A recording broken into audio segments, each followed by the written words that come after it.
के लिए बहुत बहुत धन्यवाद। जैसा कि माननीय राज्यपाल महोदया ने के मुख से अभिभाषण के द्वारा जो कुछ भी आपने कहलवाया, निश्चित तौर पर कहीं ना कहीं एक सरकार की बहुत बड़ी कमजोरी हम लोगों को देखने को मिली। कोरोना का भी इसमें जिक्र हुआ और अभिभाषण के माध्यम से बताया गया कि किस तरह से सरकार ने कोरोना के समय चाहे हमारे अनेकों फंड हो, उसे भी इसे सम्मिलित करते हुए राजस्थान की जनता को एक सहूलियत प्रदान की। कहीं ना कहीं उन्हें इलाज में रिलीफ मिला। इस तरह का बहुत से काम करने का प्रयास सरकार ने किया। लेकिन माननीय अध्यक्ष महोदय, मैंने खुद ने बूंदी और कोटा की धरती पर देखा। कोटा का एक उदाहरण आपको बताना चाहती हूँ। मैं कोई आरोप नहीं लगा रही, लेकिन सरकार की मंशा है कि कुछ अच्छा हो। हमने देखा कि हमारे वेंटिलेटर पहुंचने के बाद भी महीनों तक धूल खाते रहे, यानी कि जनता का उसको सही लाभ नहीं मिल पाया। सीधा सीधा अगर इस ओर हमारा ध्यान जाता है तो कहीं ना कहीं अधिकारियों की जो गलती है उस पर हमें अंकुश लगाना चाहिए। आज हम देख रहे हैं राज्य सरकार द्वारा बहुत सारे नवाचार भी किए जा रहे हैं और उन नवाचारों के माध्यम से जनता को राहत प्रदान करने का काम भी किया जा रहा है। लेकिन उसके बावजूद भी हम देख रहे हैं कि राज्य सरकार ने 265 हमारी तहसीलों को ऑनलाइन किया जा चुका है, जो घोषणा करी आपने, और राजस्व विभाग के माध्यम से घर बैठे ऑनलाइन काश्तकारों को, आमजन को सुविधा भी इसमें मिलेगी। लेकिन उसके बावजूद भी हम लोग देख रहे हैं कि नैनवा तहसील, उसमें 14 पंचायतें केशवरायपाटन विधानसभा क्षेत्र की पड़ती है। लगातार वो लोग चक्कर काट रहे हैं, उनको इतनी परेशानी आ रही है, उनका नामकरण नहीं हो पा रहा, उनकी जमाबंदी के लिए परेशानी आ रही है, उनकी गिरदावरी के लिए परेशानी आ रही है। यानी कि एक ही पंचायत समिति में 2-2 नियम चल रहे हैं। अगर हम बात करें आदि नैनवा पंचायत समिति की, हिंडोली विधानसभा क्षेत्र का, तो वहाँ जनता को, किसानों को राहत प्रदान मिली है। मेरा आपके माध्यम से निवेदन है कि जनता सबकी होती है और जनता को समय समय पर समान अधिकार हमें देना चाहिए, ऐसा हमारा प्रयास होना चाहिए। आपने जिक्र भी किया कि प्रदेश में हमारे 2 आरओबी और 4 आरयूबी बने गए, उनका निर्माण भी पूर्ण हो गया और 25 आरओबी वो 41 आरयूबी का निर्माण प्रगति पर है।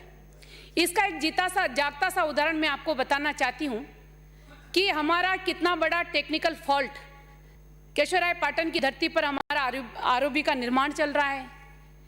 और जिस कोटा से हम माधोपुर हम हाईवे पे जाएंगे, आप देखिए उसका किस तरह से डिजाइन तैयार किया गया है कि जनता को कितना नुकसान होगा, कितनी जनहानि हो सकती है।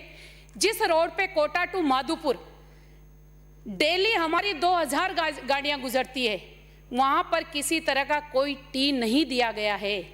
और जिस रोड पर हम जाएं कि केशवरायपाटन से सीधे हम लेसरदा बूंदी रोड पर जाएं, मात्र 5 गाड़ी गुजरती है, उस पर हमने टी दे दिया गया है। यानी कि कितना बड़ा नुकसान उसमें हुआ है। मुझे लगता है सरकार के पैसों को चूना लगाने का काम किया जा रहा है। आज भी समय है, निर्माण शुरू हो चुका है। मेरा फिर निवेदन है कि कम से कम 200 व्यापारी जो हमारे उजड़ेंगे वहां पर, उन्हें कहीं ना कहीं दूसरी जगह पर बसाने का काम करे, वरना उनकी बद्दुआएं भी हम लोगों को मिलेगी। साथ ही मैं आपको बताना चाहती हूँ, हम पीने के पानी की, आपने घोषणा पत्र में कहा कि हमने पीने के पानी के लिए इतनी स्कीमें हम लोग लागू कर चुके हैं, इतना काम चल रहा है। लेकिन मैं आपको बताना चाहती हूँ, पूरी विधानसभा केशवरायपाटन विधानसभा और इसमें बूंदी जिले की पूरे का हम लोग आकलन करें और कोटा की भी हम लोग बातचीत करें, तो आज भी हमारी कम से कम 25 कॉलोनियां कोटा शहर की ऐसी है जो पीने के पानी के लिए तरस रही है, जो टैंकरों से जहां पर पानी सप्लाई होता है, जिस चंबल की नदी के किनारे पर हम लोग बसे हुए हैं, वहां पर यह हालात है। साथ ही साथ केशवरायपाटन विधानसभा क्षेत्र हम केशोरायपाटन को देख ले जो नगर पालिका है, हम कापरेन को देख ले, हम इंदरगढ़ नगर पालिका को देख ले, हम लाखेरी को देख ले। हमारी सारी नगर पालिकाओं के ये हालात हैं कि फ्लोराइड युक्त पानी लोग पानी पीते हैं और उन्हें किस तरह से उनके दांत पीले पड़ रहे हैं, उनकी हड्डियां गल रही है। आज तक कोई योजना नहीं बनी। और तो और मैं धन्यवाद देना चाहती हूँ पिछली गवर्नमेंट को, भारतीय जनता पार्टी की सरकार को। सम्मान्य वसुंधरा जी के समय हमारी झाली जी का बराना एक पेयजल स्कीम बनी, टेंडर भी लग चुके थे। टेंडर लगने के बाद दोबारा रीटेंडर करवाए गए, फिर दोबारा रीटेंडर होने के बाद हम लोगों ने सोचा था कि अब तो कहीं ना कहीं काम शुरू होगा, लेकिन जो सेकंड नंबर पर जो भी संविदा जिसका टेंडर हुआ हो जो रह गया था, उससे कोर्ट में केस करवाया गया और हमारी पूरी स्कीम को ठंडे बस्ते में डाल दिया गया, जिससे हमारे 75 गांवों में पानी पहुंचता। इसी तरह से हम बात करें हमारी 14 पंचायतों की, करवर वाली, आज वहाँ ये हालात है कि एक हैंडपंप के लिए जनता तरस रही है।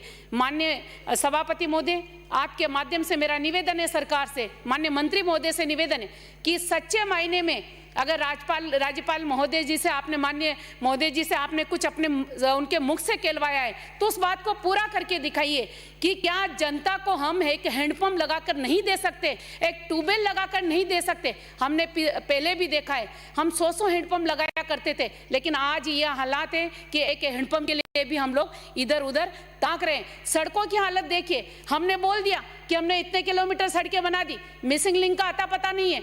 हमारे मंदिरों की सड़कें बना करती थी, इतनी सड़कें हम लोग नॉन पैचेबल में सड़कें बनाई करते थे, रिपेयर होती थी। आज हालात ये है कि वसुंधरा जी के समय खटखड़ से जेतपुर की हमारी सड़क सैंक्शन की गई, लेकिन उस सड़क की हालत देखिए, दुर्भाग्य कि बूंदी से लेकर खटखड़ तक का हमारा निर्माण पूरा हो चुका है। आखिर में ऐसा क्या कारण रहा कि मेरे विधानसभा क्षेत्र की सड़क को अधूरा छोड़ दिया गया। इसके साथ ही साथ हम लोग जाएं रोटेदा की सड़क, आप देखिए पिछले 2.5 साल से गिट्टी डामर पड़ा हुआ है, आचार संहिता तक काम चल रहा था, लेकिन आज तक ठेकेदारों को पेमेंट नहीं दिया गया और इसी की वजह से मेरी 4 सड़कें जो आधी अधूरी पड़ी हुई है, लगातार एक्सीडेंट वहां पर होते हैं। हमने देखा पिछली बार भी हम लोग देख रहे थे, बाढ़ आई, चंबल में बाढ़ आई, उसकी वजह से हमारे कम से कम 25 गांवों के मकान ढह गए और उसमें भी आप देखिए कितनी पार्शलिटी वहां के स्थानीय लोगों के साथ हुई। जिसका मकान नहीं गिरा उसको पैसा मिल गया और जिसका मकान गिरा है हकीकत में वो आज भी दर दर की ठोकर खा रहा है, कभी एसडीएम साहब के पास जाता है, कभी कहाँ जाता है। लेकिन नियम ऐसे बने हुए हैं कि आपदा प्रबंधन का पैसा हमारा बारिश में ही आता है और उसके बाद अगर कोई भी गांव का गरीब चक्कर काटे तो कोई अता पता नहीं है। मुझे आज भी मालूम है कि जब वहां से विधायक केशोरायपाटन से विधायक सीएल प्रेमी जी हुआ करते थे, उस समय कापरेन के अंदर आईटीआई का हमारा शिलान्यास हुआ, सब कुछ हो गया, लेकिन आज तक आईटीआई कॉलेज का अता पता नहीं है। प्रत्येक उपखंड स्तर पर आईटीआई खोलने की घोषणा की गई। अभिभाषण में मैंने देखा कि इतने कॉलेज हमारे चालू हो गए, इतने हम लोग मेडिकल कॉलेज भी खोल रहे हैं केंद्र सरकार के माध्यम से, लेकिन हमारा दुर्भाग्य है कि पूरी विधानसभा केशोरायपाटन विधानसभा क्षेत्र के लिए एक कॉलेज तक नहीं मिला। 130 किलोमीटर या तो कोट आएंगे पढ़ने के लिए स्टूडेंट्स या फिर बूंदी जाएंगे, यह हालात बने हुए हैं। साथ ही साथ जिन कॉलेजों को सरकारी कॉलेज करने की घोषणा सरकार ने करी थी, आज तक उनका भी कोई अता पता नहीं है। माननीय सभापति महोदय, हम देख रहे हैं किसान परेशान है, आए दिन किसान परेशान है। अभी सवेरे 50 के माध्यम से मैंने ध्यान आकर्षण करवाया। आज देखो किसानों की क्या हालत हो रही है। किसान कितनी मेहनत करके दिन रात एक करके अपनी फसल को तैयार करने में लगा रहता है, लेकिन पहला पानी मिले तो उसके लिए लगातार डंडे खाने पड़े, दूसरे पानी की मांग करे तो मुझे खुद को डंडे पे बैठना पड़े। आज तीसरे पानी की वजह से हमारा किसान दिन रात टिकटिकी बांध के लगाए वो खड़ा है और वो देख रहा है कि मुझे तीसरा पानी मिले तो मेरी जो मेहनत है, जो मेरी गेहूं की फसल है, उसको मैं बचा सकूं। साथ ही साथ आपने देखा होगा नाव दुखांतिका, हमने इसमें जिक्र किया है कि हम इतनी पुलियाएं बनाएंगे, इतना सब कुछ करेंगे। माननीय सभापति महोदय, मेरा कोई आरोप प्रत्यारोप नहीं है, लेकिन जनता किन हालातों में जी रही है इस बात की ओर हमें ध्यान आकर्षित करना पड़ेगा। आप देखिए, नाव दुखांतिका हुई चाणदा खुर्द के अंदर कितने मासूम बच्चे, कितनी महिलाएं, कितने पुरुष काल के ग्रास बन गए, किस तरह आंखों के सामने देखते ही देखते चंबल नदी में डूब गए। क्या हम वहां पर पुल नहीं बना सकते? क्या हम मेज नदी पर पुलिया नहीं बना सकते, जहां एक साथ 19-19, 20-20 मौतें हुई? यह हालात हो चुके। मेरा आपके माध्यम से सरकार से निवेदन है कि जहां इस तरह की हमारी स्थितियां हैं, क्योंकि मेरे विधानसभा क्षेत्र में एक तरफ मेज नदी है, एक तरफ चंबल नदी है, दोनों ही तरफ हम लोगों को पुलियाओं की इतनी आवश्यकता है, लेकिन सरकार ने मुझे 2.5 साल के अंदर एक पुलिया नहीं दी। और यहाँ की क्या बात करें, चाहे हम कोटा की बात करें, चाहे हम बूंदी की बात करें, चाहे बारा झालावाड़ की बात करो, आज तक हम 2.5 साल में एक पुलिया नहीं बना पाए।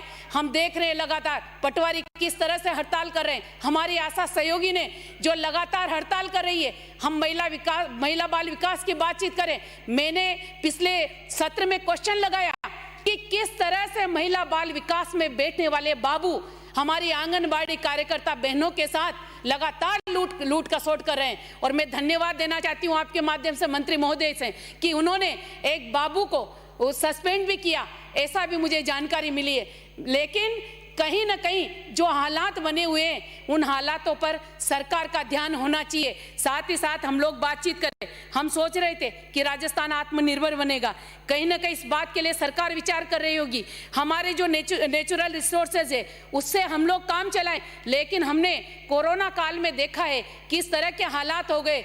गांव ढाणी से लेकर शहर तक की हम जनता की बातचीत करें तो मजदूर किस तरह से बिलख रहे थे। मैं धन्यवाद देना चाहती हूँ हमारी केंद्र सरकार को कि किस तरह से इतना गेहूं वितरण करके आम जन को राहत प्रदान की, किस तरह से जनता को राहत उन्होंने दी।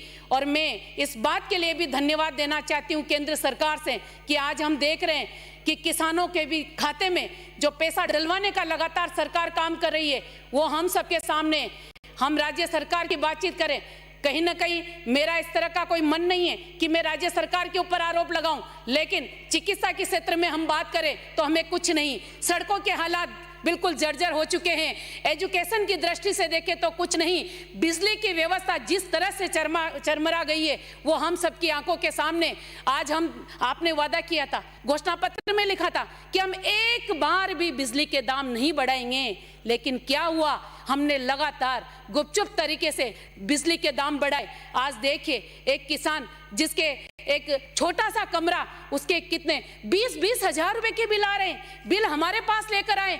ऐसी क्या हालात, क्या स्थिति बन गई, ऐसे क्या कारण रहे कि हम गरीबों को लूटने का प्रयास कर रहे हैं। अगर मेरी आपके माध्यम से माननीय मंत्री महोदय से निवेदन है कि अगर मेरी बात को सुन रहे हो तो प्रत्येक उपखंड स्तर पर या पंचायत समिति स्तर पर आपके RSEB विभाग के आपके एससी साहब को भेजिए, एक्शन को भेजिए, वहां पर शिविर लगाएं और सारे बिलों को मंगाएं कि आखिर क्या कारण है कि जो VCR के नाम से लूट कसोट मचा रखी है। एक आम आदमी जाकर अगर उस VCR को IN के पास ले जाए, एक्शन के पास ले जाए तो 2 मिनट के अंदर जिसकी चाहे उसकी आधी से कम कर दे।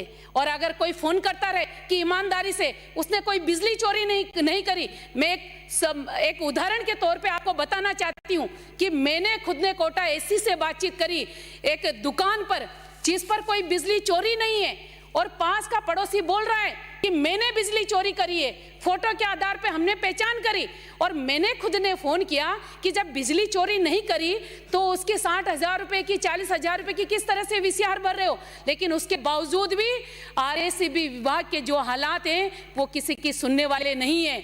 आप देखिए, मेरी विधानसभा की बातचीत करें, भले ही सरकार ने जनता से वादा किया है और घोषणा की है कि हम लोग जल्दी से जल्दी 2023 तक दिन को किसानों को बिजली देंगे, लेकिन फिर भी मैं बताना चाहती हूँ कि मेरी बिल्कुल सही है, मेरी विधानसभा क्षेत्र में बूंदी जिले की बातचीत कर रही हूँ।